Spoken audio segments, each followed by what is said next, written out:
This is a show about facing fear, unlocking courage, and taking action. Courage isn't necessarily a daunting thing.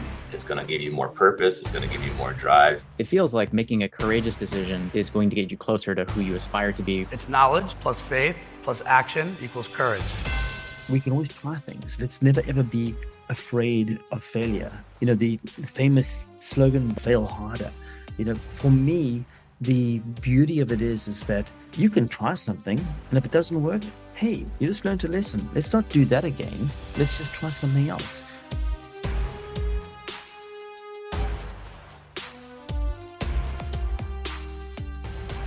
Today, we get to talk about my favorite topic on the planet. And for those of you who've been along for the ride for now over 170 episodes, which is ridiculous, by the way, and thank you for listening in, you would think the topic would be courage. It isn't. It's creativity. And I got really, really lucky, guys. Like, my babysitter growing up was a television and a soccer ball. And maybe that's unique. The second part's probably unique to my guest as an American. That soccer, that football would be one of my first true loves. But I remember, this is the old when I was a kid. I would just study television, and I loved commercials. And when I learned that you could study, like actually study television and advertising for a living, it was like a record scratching moment. Today, we're joined by, I think we're almost there where I can call you an old friend. And that's not an age thing. It means that the CEO of the One Club for Creativity, Kevin Swanepoel, and I have now gone back, what are we, 15 years-ish? At least 15, if not more. And it's been really, really cool, Kevin, to watch your quest in creativity at all facets. Sometimes it's the work. Sometimes it's the nudging and educating others. And I remember, you were doing your world on the East Coast. I think when we met, I was doing mine on the West. Right. And you were just coming out here to be like, hello, don't forget about us. And it's been awesome. What an awesome ride. Are you enjoying the ride? Oh, man, it's been 27 years I've been at the One Club, which is incredible. Much like the number of episodes you've had in this podcast. I mean, that is just mind-blowing, dude. Really, congratulations on that. But yeah, so it's been an epic journey. When I started, I was employee number 3. We're now at about 50 people. We've got offices in Beijing, Shanghai, Barcelona, and New York. So it's pretty crazy. This thing's evolved. For those who, I should probably share, when someone sees the One Club, usually, like if they're like scrolling through LinkedIn and, Craig's podcast with the One Club with Kevin, they know. But for the rest, can you explain what the One Club is? Okay, the One Club really exists as an organization. We're a nonprofit organization, and we exist to support and celebrate the global creative community. And, that being said, I've really lent into the support side of things. For me, how do we actually prepare the younger generation to step into this? And then how do we take them from being, if they come in as a junior, and then how do we grow them through their career? How do we give them skill sets that they're going to need in the workplace? How do we reinforce them with professional development as they are mid-level, trying to get into a leadership role? So it's all these different aspects that I've lent into because, as a nonprofit, we take the revenue that we generate from our awards, and that's the most important thing, our big award shows, whether it be the One Show or the Art Directors Club or the Top Directors Club.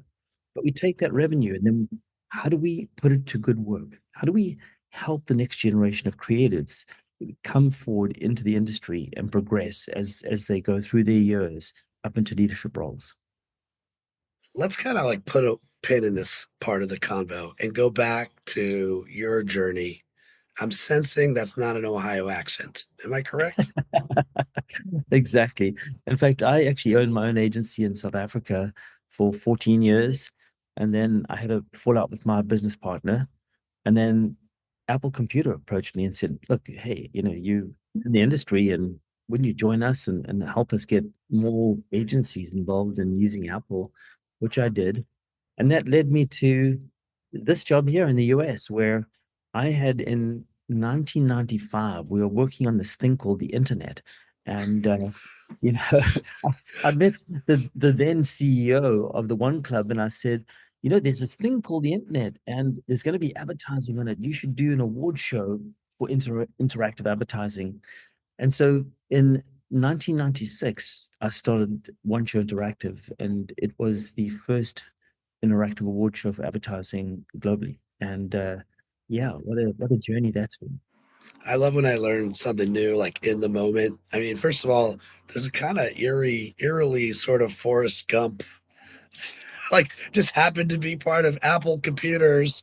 Oh, hey, there's this thing called the internet. I mean, do you feel like, is this the universe at work, or did you know what you were stepping into? No, I had no idea. Honestly, I had no idea. I think the difference is that I'm always inquisitive. So I'm always learning. I'm always trying to tinker with things. And so, as things evolved, so did we as an organization. So I've been pushing us really hard. Obviously, interactive bloomed. Then I turned to design. We incorporated design. We're the first to start doing branded entertainment.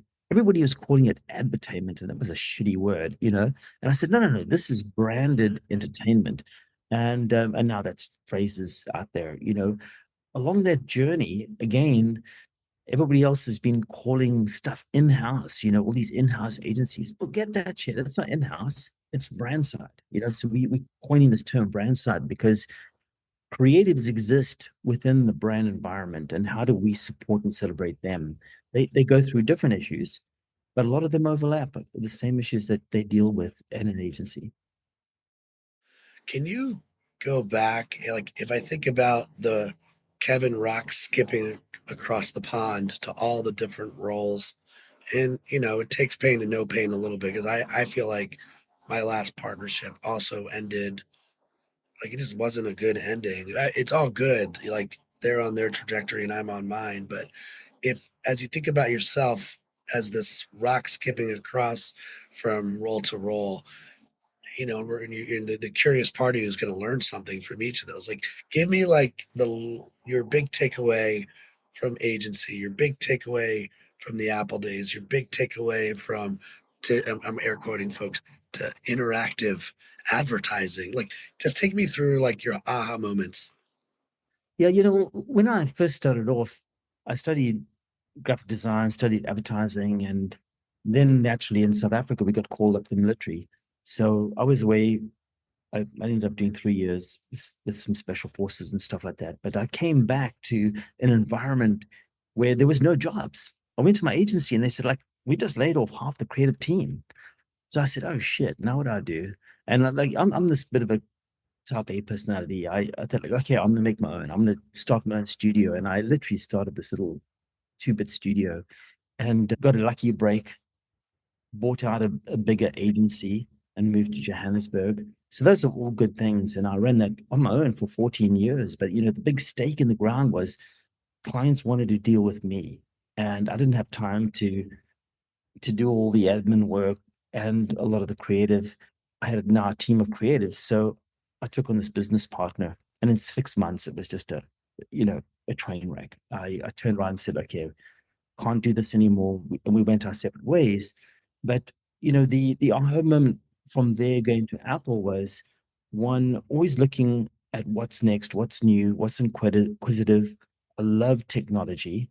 So I thought, okay, well, let me try this thing out.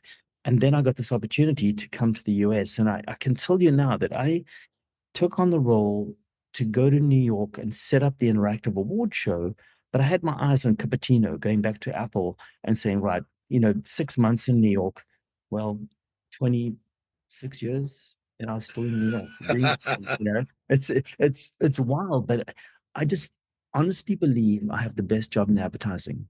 I get to work with some of the most creative individuals, the most inspiring people who have just world-changing ideas, and then I don't have to deal with some of the angst and the 24 hours a day client calls and stuff like that. So that's why I just think I'm in the best position. I see the best work, I meet the best people, and then I don't have the pressures that come with an agency having to deal with clients nonstop. Not that it's a bad thing, it's just that's No, the environment, these you know. just choices, right? Like I'm curious. I mean, I perked up big time. I did not know about the special forces side, but no, it's not a throwaway. You can't throw it like that level of team building, um, curiosity, learning the latest thing, mission focused. There's a clarity to it. I'm not sure how creativity plays. I'm curious to hear if you saw creativity in that. Yeah, it's funny because when I walked away from the military in South Africa, and it was a bit of a tough time because we were really fighting, a real war. I actually had this notebook with me, and it was loaded full of ideas. I was always scribbling and taking notes because you'd be out in the bush for, sometimes 1, 2, 3 months at a time, and like you've got time on your hands. And I used to scroll down all these crazy ideas I had. But I came back with that book, and that was my inspiration to really just get going and start singing myself. But yeah, that was another whole chapter of my life. Can you go back to the notebook and see if the word branded was next to entertainment somewhere in that notebook? It absolutely wasn't, but hell, it does exist now, man. Yeah, it's funny how branded entertainment has evolved because it's different, like you said, when you started to where it is now. I'm definitely of the mindset of there are many vessels that our ideas can now live in, big and small, right? Some of our biggest ideas live in the smallest spaces like our phones. But I also am of the belief now that when you look at branded entertainment, if the first thing you think of is branded entertainment, it's shitty branded entertainment. I mean, like you look at good stuff and you escape in it, and it's just entertainment. Like that is the victory. That seems to be the holy grail. I think you're 100% right. Right now, if you look at something and it's really, really entertaining, and oh, by the way, there's a brand attached to it, that is right. You just don't want that interruption. Yeah, it should be seamless. So now here we are. You said 26 years. Wow. Did you get a watch? What do you get at the I 25-year mark? I don't I no I'm not 27 because I was in 26 in New York and I moved down to Florida now. So, but the reality is, no, I haven't got the gold watch. Probably that's 8 years coming. I've put a stake in the ground. I think in 8 years' time, I'll probably hang up my boots. I do want to talk about some of the work you're doing now because what I like is it's funny that it's called One Club because it's really 360 creative, right? It's like it really is all it's or 365 too for all that matter. But like it's cool to see how One Club has evolved and you're really thoughtful. It's not just the best work in the world, it's nurturing the next folks to do the best work in the world. So I want to get into that. I just have one I think this is like a really selfish question. Do you miss doing world changing work? So I want to firstly go on record by saying that probably my creative work wasn't world class. I mean, I think I was a good creative, but I don't think I'm at the level that we're rewarding here. But yes, I do miss creativity, but I take it out in different avenues. I'm an avid photographer. I do so much with my hands. I love building stuff. So I find my creative outlet in a different way. It's just not creating ads personally. Yeah. I still have an itch that has to be scratched or I'm lying to myself and like I don't have it.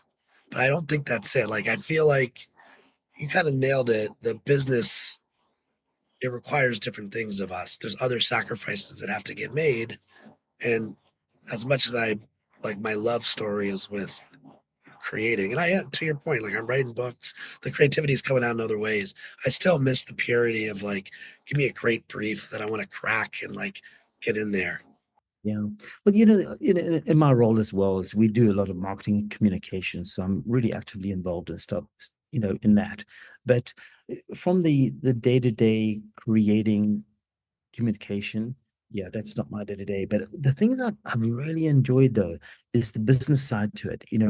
I have taken the one club through the years, and when I took over as CEO, the performance of the organization looks like a hockey stick. It's just, going through the roof, and we are doing so much more than we've ever have. And it's more successful in the ways that we are building schools. We're doing so much more to give back. And that's all because we've been fortunate enough to be blessed by getting all the work in from all the agencies around the globe. I can't help but think back to my New York days, and right now I'm thinking about Tom Messner. I'm thinking about Ron Berger. Like these guys are the legends in the business, and I got so lucky early on. I was like, "You're not in advertising; you're in creative business." And every decision we made, like imagine a DNA strain and creativity on one side integrated with business. And I still think that's like the secret weapon. A lot of times we're working with leadership teams, and it's like, how does creativity play in this scenario? How do we weave it in to make people feel? And I think that's what you're kind of talking about on the business side as well. Yeah, yeah.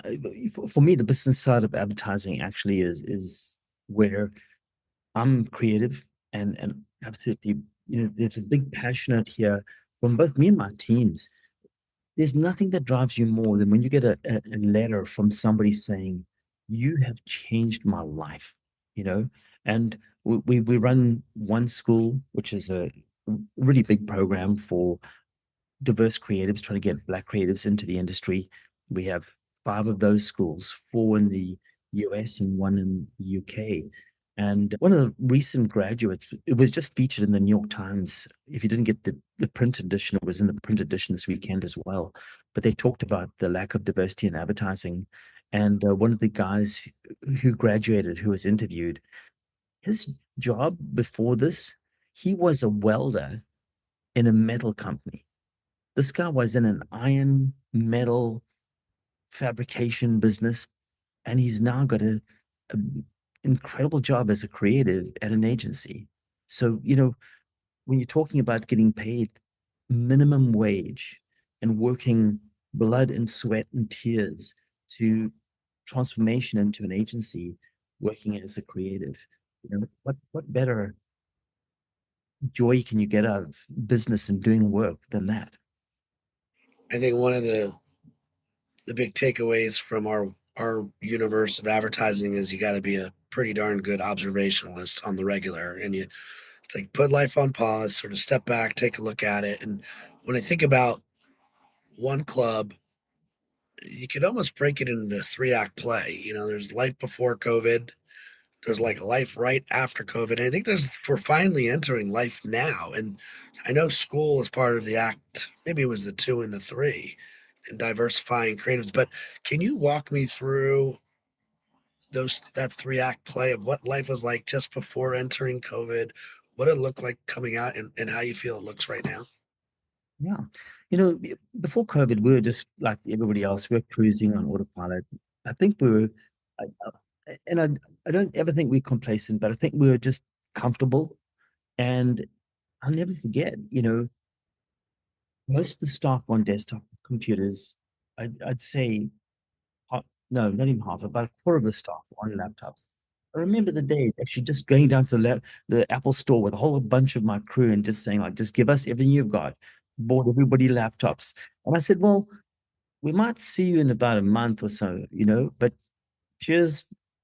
I gave my pot plant, my flowers and stuff to my assistant. I said, I'll just look after it. It'll probably be a week or so. And, never seen those again. But anyway, 3 years later, yep. yeah. So immediately then we changed things, and we started looking at how do we help young creatives who suddenly didn't have an internship, they didn't have a way to get their portfolios reviewed, and there were people without jobs. And we took down our paywall. We opened up jobs because we had corporate members who said, yeah, we've heard people are laying off, but we are actually hiring. Fast forward into COVID, one of my team members said, oh, look at this post on LinkedIn about the reason why there's just no diversity in advertising is portfolio schools cost $40,000 in 2 years full time. And right there and then, I turned around to Bob Isherwood, and I said to him, you know what, we're going to build this. And I didn't even ask the board's permission. You know, God bless, it actually worked out really well because I just said, I'm not going to ask permission. I'm going to ask for forgiveness if it fails. And we started up one school in New York. And as we talked about it, we got all these people saying, well, I work on the West Coast and I'm at a job at, 3 o'clock in the afternoon. You're starting this thing at 6 o'clock on the East Coast. You need to produce a school on the West Coast as well. So within a month, we had two schools, one on the East Coast, one on the West Coast. And we funded the tuition of 30 individuals. And I literally worked the phones on a weekend with Bob and Tony. And we were able to get agencies and brands to actually come up and put the money up to fund the education of these 30 people. What's ridiculous now is that we have now graduated over 300 Black creatives. Amazing. 66% of them are women. And last year, this year, they've been winning at Cannes, the one show, D&AD. It's just incredible. I mean, one, like, it has to feel good to know you're creating opportunities where it isn't. Two, we're all better off because of it because we actually get to see what life is like from many different perspectives. Three, I mean, just to regurgitate the line back to you, right? And then this is a show about courage, right? And we always say fear and courage are kin. Like you can't get to courage without channeling it through fear. I would have loved to have been in your brain when you said, I'm not going to ask for permission. I'm going to ask for forgiveness if it fails, because you knew in your heart like it was the right thing to do. And yet you also knew the slowdown that probably would have happened, which is kind of part of the problem, right? Like this is the problem. Yeah. Yeah. Well, the funny thing is that like fear creates this almost, natural response suddenly. Like it's either a fight or a flight, and I'm that sort of crazy warrior type mentality. And for me, forget the flight, man. I'm gonna fight. We're gonna do this shit. I'm gonna be successful at doing it. So it was never a doubt in my mind. I was like, okay, we're gonna build this somehow. We're gonna fund it, and yeah, we did it now. As I say, we have 5 schools going with that. But again, constantly evolving. You talk about now coming out of COVID, and now what's next? And we turned around and we started this incredible partnership with TikTok, because I'm looking around and I'm seeing, most of the young, incredible creative talent has been drawn into this idea of being an entrepreneur and having that bit of fame on social media, whether it be TikTok or Reels or whatever it might be. And I turned around to the team and I said, how do we create a creator school where we actually work with a partner like TikTok and we teach them, how do you come off from being a creator on these social media platforms and trying to track them into the industry? Teach them, how do you create around using a brief? How do you write a brief? How do you look at strategy? How do you look at working in a team on a brand's voice? So we now have 2 of those schools running, and thanks to TikTok for being just a great partner and helping us fund those. But again, we have now graduated about 60 young creators of TikTok. Not all of them, but quite a large number of them are actually now working in the agencies that sponsored those programs as well. It's cool to see the build also. It's like you've had some success. Obviously, you didn't have to go to the board and ask for forgiveness when it failed, right? So that's box checked. But fear usually breeds fear. Like when you're in an organization where fear is winning and the necks go away and everybody's walking on eggshells and nobody's talking, you can sense that. The feelers in us can sense it. But on the other side of the choose your own adventure, courage, I feel, breeds courage. And here's a situation where, okay, the muscle is being built. We've seen some success. Kevin seems to know what he's doing. Do it again. Or you have permission to try again. Is that what you're feeling now from the board? Like, is the board all in on where you're going? Yeah, absolutely. In fact, I think you build up that credit, and I actually try and breathe this into my staff when we talk about things. And I always say to them, just bring me ideas, no matter how crazy it is, just bring me an idea. And, you know, we can always try things. Let's never, ever be afraid of failure. Um, the famous slogan by Dan and Dave from Wyden is like, fail harder. For me, the beauty of it is that you can try something, and if it doesn't work, hey, you just learned a lesson. Let's not do that again. Let's just try something else. And I think if it's very calculated and, just don't go into it blindly, but never feel failure. Just really try, make sure that you're putting the right, pieces together to make you succeed. And generally, you'll come out the other side in a good shape. So I love your T-shirt, which of course most people can't see. You want to explain the T-shirt? Well, this T-shirt is the usual, one show logo without the wording in it, and it is great. It was designed many years ago by Brian Collins and his team at Collins. And what's cool about this is, all the judges, they basically get one. And I was at this other little festival in the south of France last week, and bumped into a lot of judges from the one show running around with their one club T-shirts and their one show T-shirts, because it's just a great organization to be with, and they're proud to wear it. Yeah. Well, now you're killing me because our episode isn't going to go live for about a month. That's okay. But let's talk about pencil worthy work, can worthy work. And you have a front row seat to sort of see where the work is going. I think trying to explain to people that aren't in the industry how creatives go about this work, the best way I've tried to explain it, and what I'm also trying to do, Kevin, is give you a little bit of time to think through your three holy grails of what you're seeing right now for anyone working on a just award-winning work right now. Like, what do we need to be paying attention on? But the way I try to describe it, it's like, well, time doesn't stop, but I'm working on a brief now, and I'm going to drop it into the future. And you're hoping by the time it lands, anywhere from 3 to 9 months to a year in advance. And as time continues to move, that you land just in front when the world is ready. And if you've missed an idea because time is not stopping, you've missed the boat. Or if you're too far ahead, it's too early. And so it's a really tricky magic trick to get your work to land just at the right time where society is ready and we're not freaking out by a pandemic or other things that are happening. So curious to get your take. Like when you're back from Cannes, what are the top three things you're seeing right now?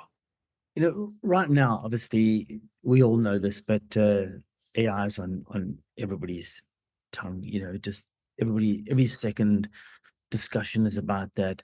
And I think at the end of the day, I like to look back at history, and you know there were people that retouched photographs, and in 1990ish, Adobe brought out this thing called Photoshop. And those that were really against it pushed back, and they probably went out of business pretty quickly. But those photo retouchers who said, "Hey, here's a new tool. I'm going to embrace it. I'm going to learn it, and it's just going to be part of my daily life." I think they generally would have done okay. So, right now we're all grappling with this thing called AI. The genie is out the bottle. And I remember back to the early days where I'd go around to agencies and be talking about this thing called interactive, and it's coming, it's happening. And the number of people that turned around in those years and just said, yeah, it's a fad, it's going to go away, and then the dot-com era just imploded. And, I really and truly don't see AI era imploding. This is an incredible tool. I don't think it can do creative work. I think it takes a creative mind to use it in a way that hopefully will make sense. Right now, we have early days, and when you look at stuff, you can generally see, okay, that's been created with a lot of AI, and it's pretty mediocre, and it starts looking the same. But we are in not even beta stage, we are in alpha stage, and this thing is progressing at such a clip. When we talk about threats or fear, the only thing I'm trying to grapple with as a leader is how do I utilize this? How do I take this incredible technology and allow me to understand how do I interpret data or use it or create with it, because it's going to be a force to be reckoned with. It's just going to take somebody who's really adept at the terminology, how it can be used, the programming behind it, to be able to come up with a really creative side of, okay, this is what I'm going to do to use this tool. The other big one is, man, it's trying to deal with this post-COVID environment. Obviously, as a business owner, I've traveled around the world, a lot since COVID happened, and different places are dealing with it in a very different way. If you go to places like, let's just say, the Netherlands or Germany, they back full time in the industry. They're working in the office 5 days a week. Some maybe are working 3 days a week, but a lot of them are actually working 5 days a week.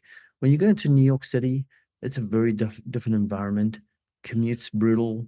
The environment around the subways and stuff like that, when you've got to travel, you're always traveling to get into the city. It's not like you're a bike in Amsterdam and you're cycling to work and it takes you 10 minutes. When you commute from either the suburbs, that's an hour 40, depending on where you are. So that's added to the pressure, certainly in New York City. And we've seen companies struggle with, we've got all this real estate. We had all these people in the office all the time. And now how do we change it to going in the office 5 days a week or more to now 2 to 3 days a week?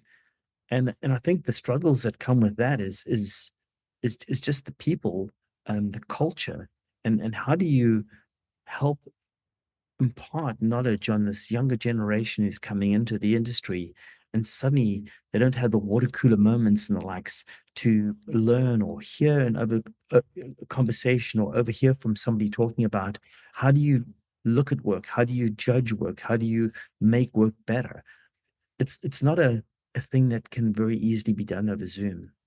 I am so worried about this topic. I think, first of all, I used to just call them collisions. And as a leader, I remember many times at my door where someone would come over and be like, "Do you have a minute?" And you're like, "Oh shoot, I'm about to lose an hour of my life." But at the same time, in that hour, there was a spar of ideas, and usually what popped was a better idea. And that's not happening right now. That I don't feel like I feel when I think about my schedule and I'm like 30 minutes of blue, 30 minutes of blue, 30 minutes of blue. You're like rushing through these transactional half hours, and what's being left off the table are those do you have a minute collisions where ideas get better, innovation gets better. I think we think we're being more productive.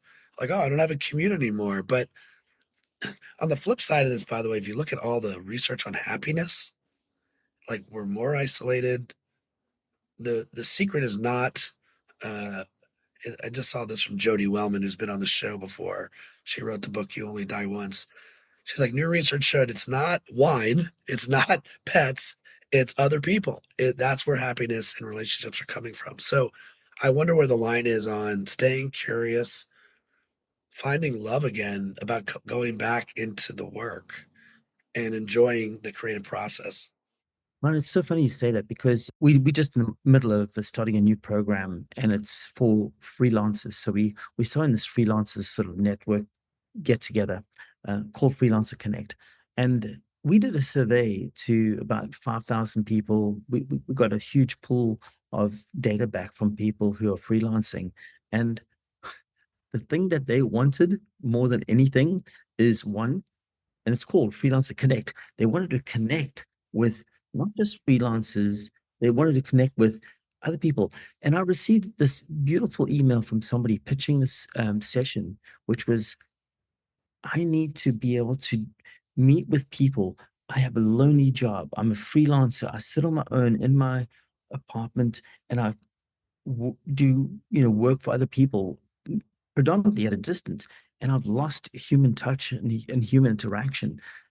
It's really interesting, because there's also, I think, medical issues that result to that depression, not just not having that day-to-day contact with people. So you owe me one more insight. I would love this to be purely on the work, like what work right now is humming. Like when you see a piece of work that really breaks through, the elements of that work include X, Y, or Z. What are those elements looking like?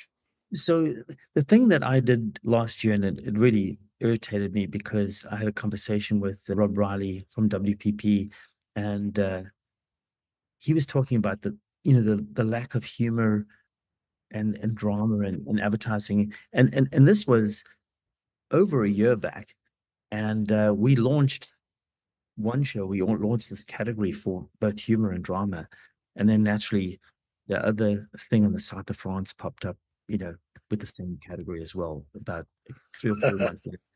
And it irritated me, but it also reinforced something that I really am a strong believer in, is I'm seeing brands moving back to humor and joy. If you just go and have a look at some of the work that's been done the last 2 years out of Thailand, that's won in both the one show and other big shows, there is just such beautiful work. And I take this work and we show it around the world, and the joy it gives me and the joy it gives the people in the room, just hearing people laugh out loud about just some crazy stuff that's been done.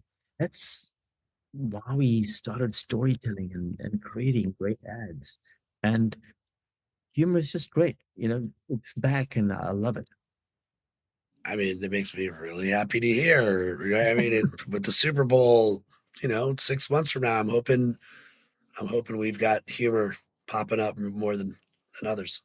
I think one other trend that I'm seeing in the work, though, and we also made this change last year, because I think brand purpose work is really important. It's really good that a brand stands up for what they believe in, and they put work out there that reflects both the consumer that they are targeting and their consumers as such.